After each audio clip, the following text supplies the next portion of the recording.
Ito naman yung tanawin dito. Ayan, laki ng barko. Ayan, cargo ship. Ayan.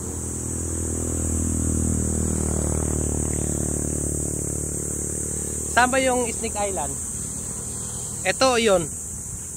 Yung isa. Ay, malapit lang? Yung isa, ano yun? Yung nagpasa Hanjin.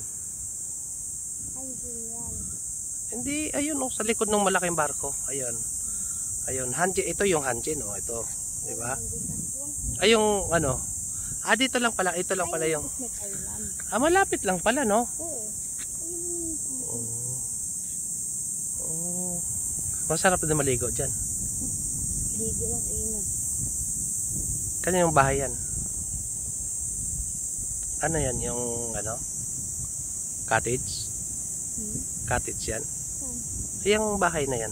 Ayan sa Snake Island. Bahay talaga yan. Ah, bahay talaga yan? Saan sila kumukuha ng tubig niyan? Ah, sa bagay, malapit lang. Tatawid lang, no? Tubig na yan eh. Oo.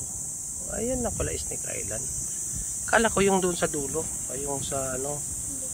Ayun, no? Mas ano pala. Kaya para maraming nagtatambay dito pag dumadaan ako. Ganda pala yung view dito.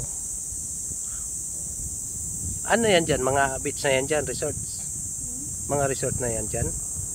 O hindi? Ayan. May mga bayat na yan dyan. Hindi pa malapit lang sa atin yan.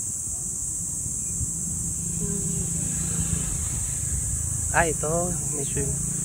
Ayan yung Club Morocco. Laki ng swimming pool, ano? Ayan, ano? Baling. Hindi yung baling. Baling yan, oh.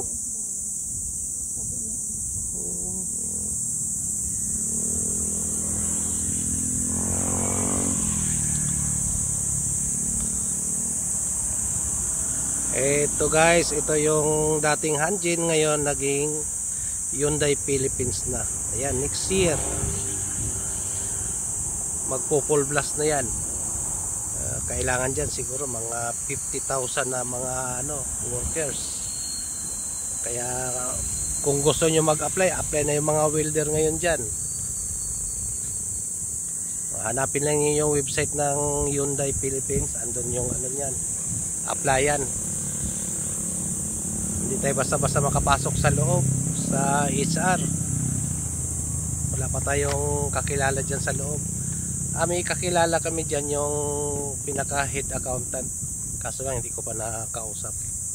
Pag may time ako, kausapin ko yun. Pag nag-umpisa na, kasi ngayon puro pa lang ano, repair ng mga building. Kaya mga pumapasok dyan ngayon na mga nasa 5,000 pa lang. Ayan, welcome Barangay Kawag.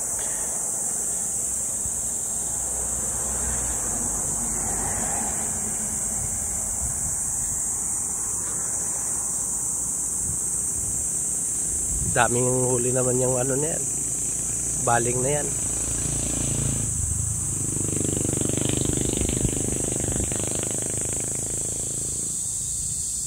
Baka gagawing building din dyan, ano, kasi ano eh.